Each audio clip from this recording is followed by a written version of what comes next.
우리 그리스도인들은 하나님을 알아야 합니다. 하나님이 과연 누구시고 어떠한 분이시라는 것을 알아야죠. 그래야 신앙생활이 가능합니다. 그리고 또한 알아야 되는 것이 무엇일까요?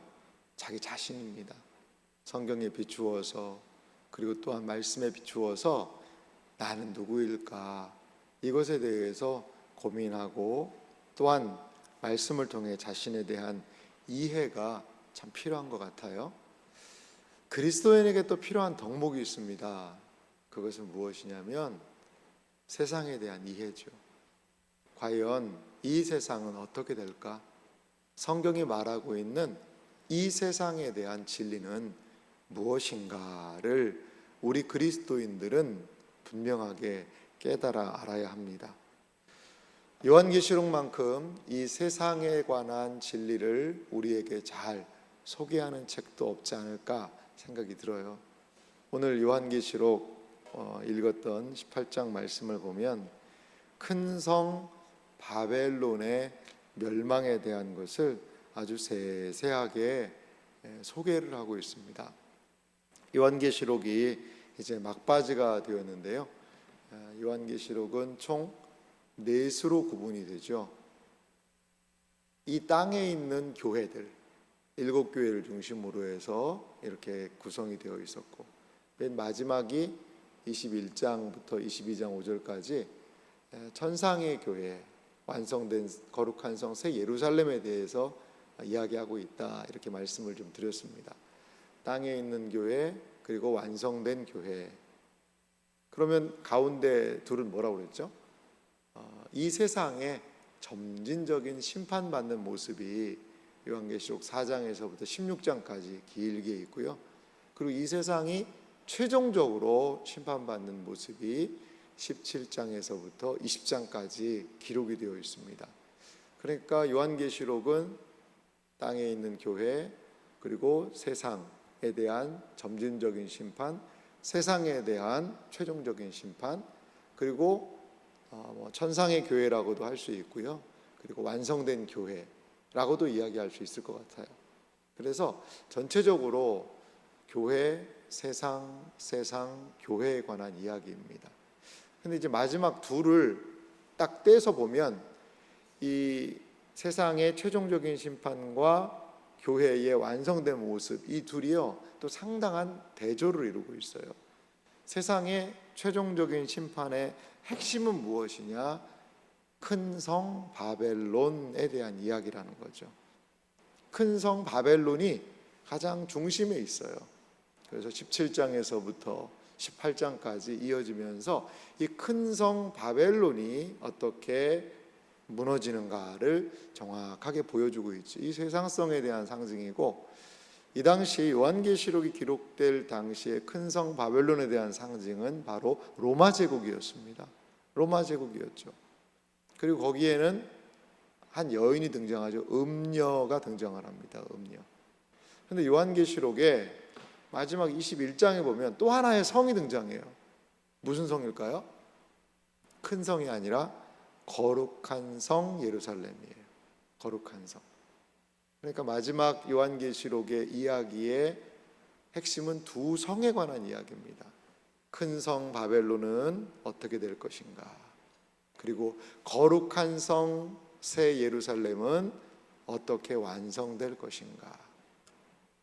17장에서부터 큰 성 바벨론과 함께 등장하는 음녀라는 여인이 등장했다면, 이제 21장에서부터 22장에는 누가 등장하냐면 신부가 등장합니다.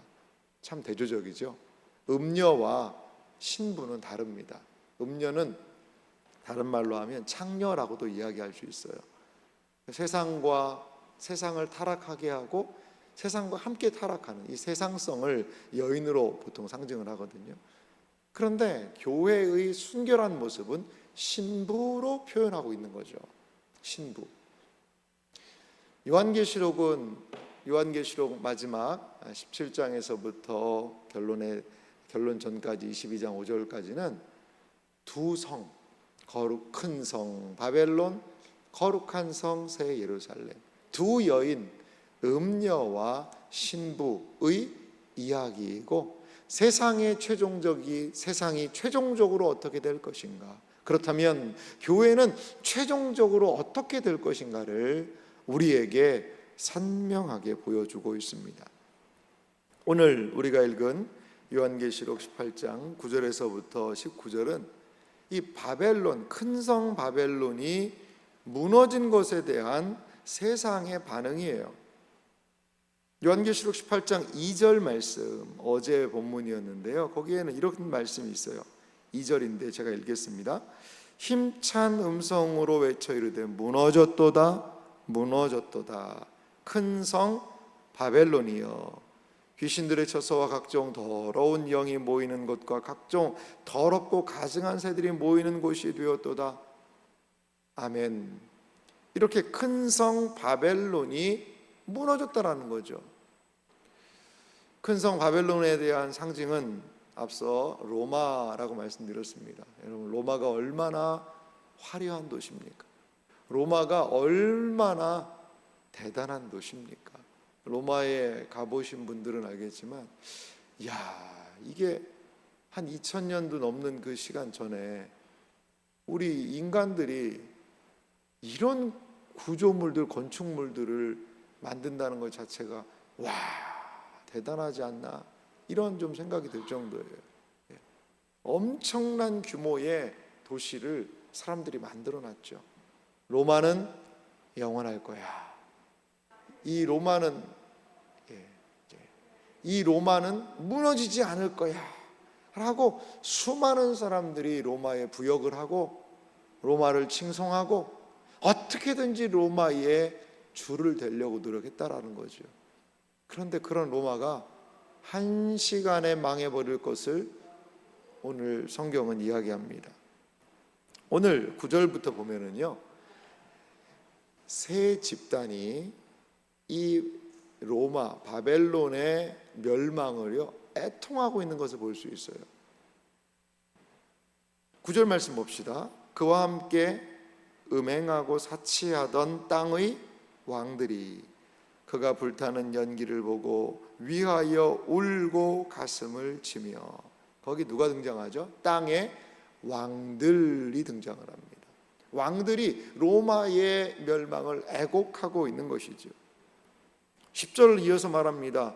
그의 고통을 무서워하여 멀리 서서 이르되 화이또다 화이또다 큰 성 견고한 성 바벨론이여, 한 시간에 내 심판이 이르렀다 하리로다. 어떻게 해요? 한 시간에 심판이 이르렀다라는 겁니다. 그런데요, 여러분 본문을 자세히 읽어보신 분은 알겠지만 여기서 계속 반복적으로 등장하는 문구가 있습니다. 바로 이거예요. 한 시간에 망했다라는 겁니다. 자, 11절도 보실래요? 땅의 상인들이, 조금 전에 누구였죠? 땅의 왕들이 로마와 부역하고 어떻게 함께했던 그 왕들의 애곡이었다면, 두 번째는 땅의 상인들이, 11절 그를 위하여 울고 애통하는 것은 다시 그들의 상품을 사는 자가 없음이라. 그러면서 17절 말씀 보실래요? 17절 말씀도 보면 그러한 부가 한 시간에 망하였도다. 똑같은 표현을 하고 있습니다.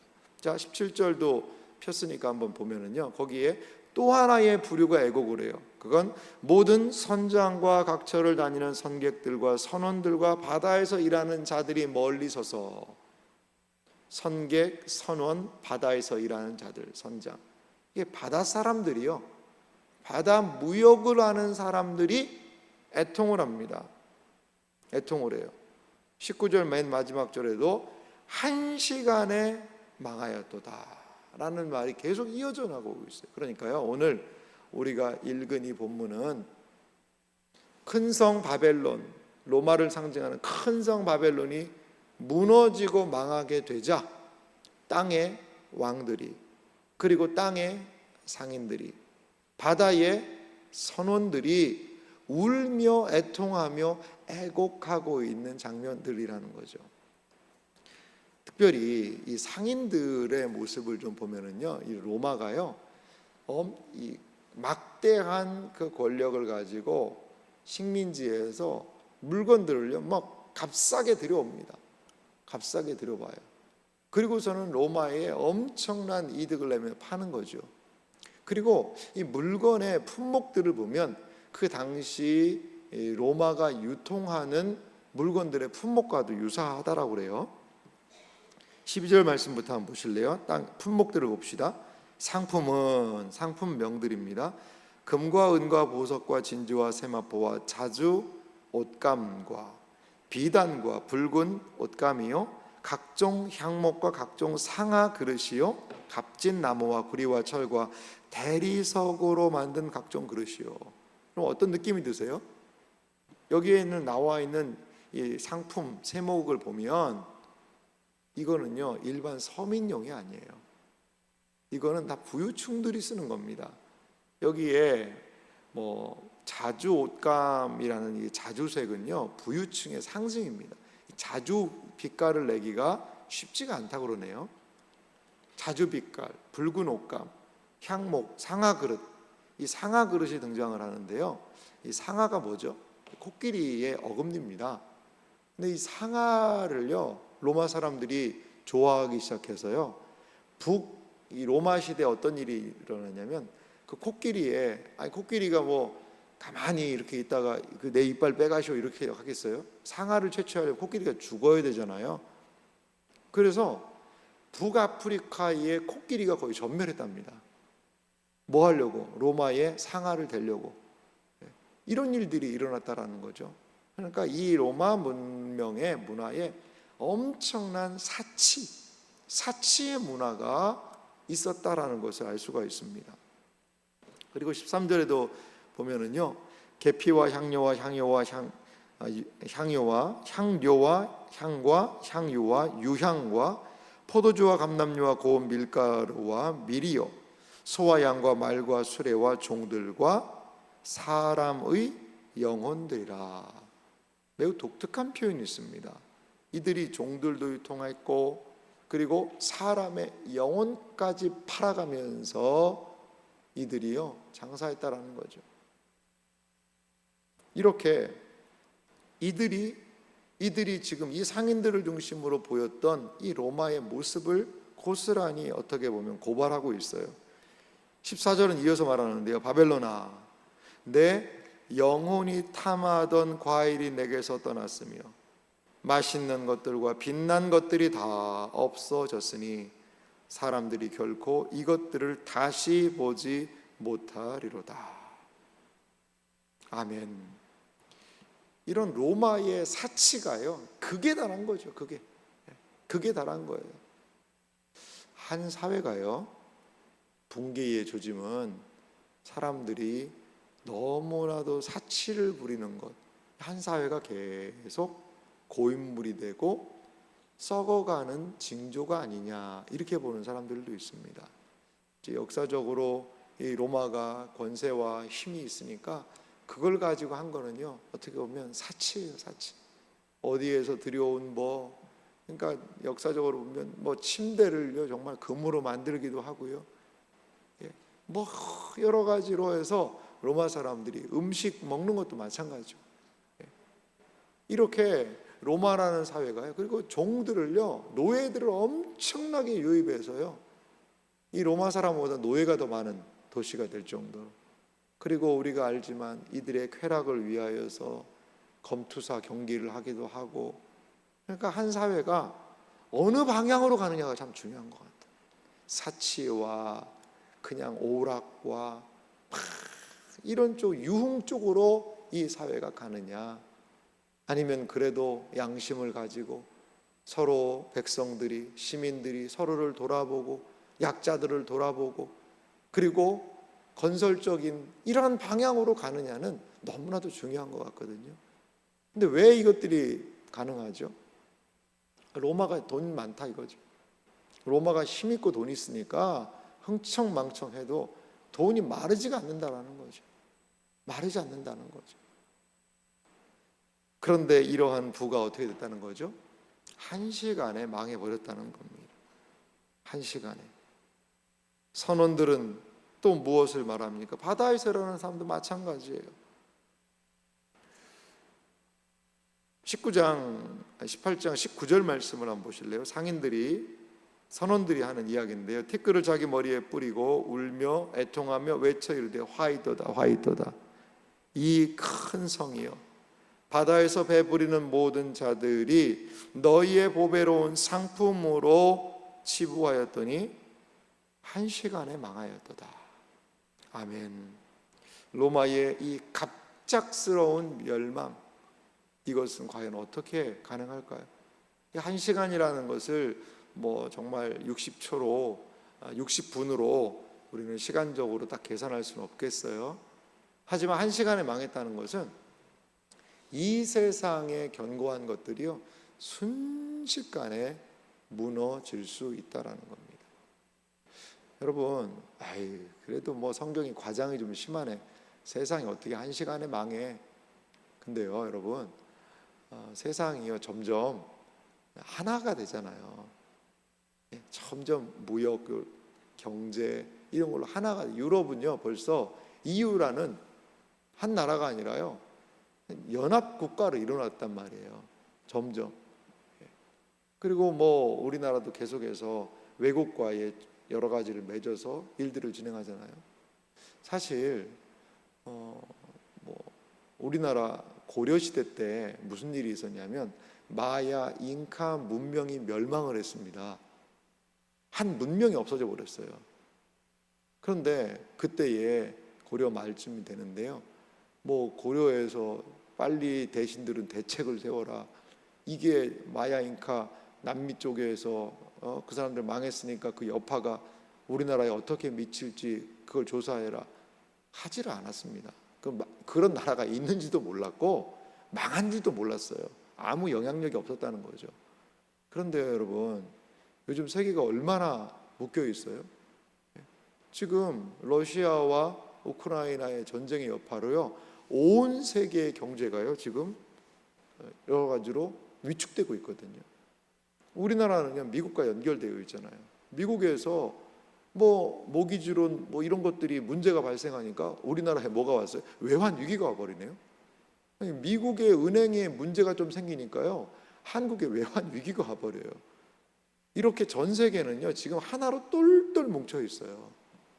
그래서 마치 삼국지에 나오는 적벽대전처럼 조조가 모든 배를 하나로 묶어놨잖아요.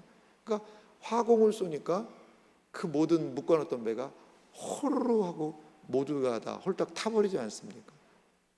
세상이 한 시간에 망한다는 것은 우리 물질 문명과 세계가 발달할수록 이 말은 정말 기가 막힌 말이다라는 생각이 들어요. 여러분, 만약에요 전기가요 딱 우리나라가 동시에 전기가 딱 나간다고 생각을 해보세요. 어떻게 될까요? 아무것도 못합니다. 아무것도 못해요.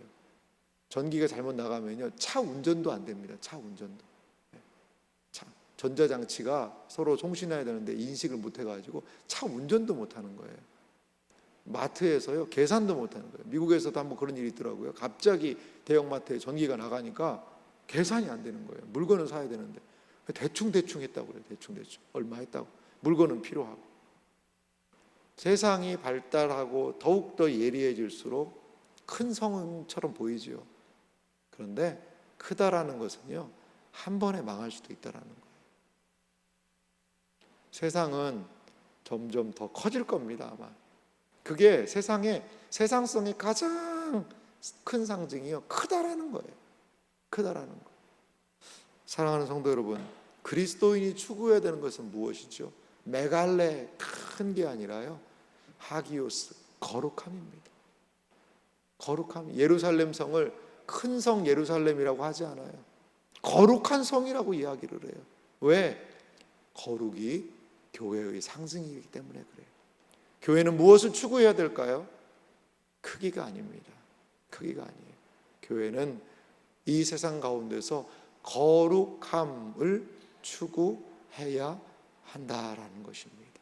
그러할 때에 이 세상에서도 하나님의 뜻을 거스리는 이 세상에서도 교회는 온전함을 유지할 수 있을 것입니다.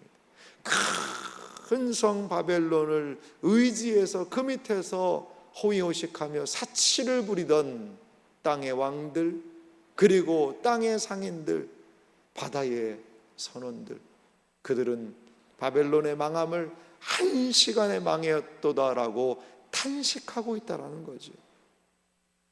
세상의 마지막에 과연 탄식의 울음을 할 것인가? 내일 살펴볼 성도들은요, 하나님께 할렐루야라고 환호하거든요. 환호의 모습을 보일 것인가? 세상이 망할 때 같이 망할 것인가? 아니면 세상이 망할 때에도 하나님의 은혜를 부여잡고 하나님을 찬송할 것인가? 요한계시록은 우리에게 이러한 우리 신자의 갈 바를 보여주고 있다라는 것입니다. 사랑하는 이 자리에 계신 여러분, 이 땅의 결국을 안다면 우리는 어떠한 삶을 살아야 할까요? 사치와 허영과 허례와 허식과 세상에 대한 견고한 믿음으로 달려가는 그러한 이 세상적 가치가 아니라 아버지 하나님을 기억하고 말씀 안에서 거룩함을 유지하는 거룩한 신부로서의 교회, 거룩한 신부로서의 성도의 삶을 살아가시는 여러분들이 되시기를 주님의 이름으로 축원합니다.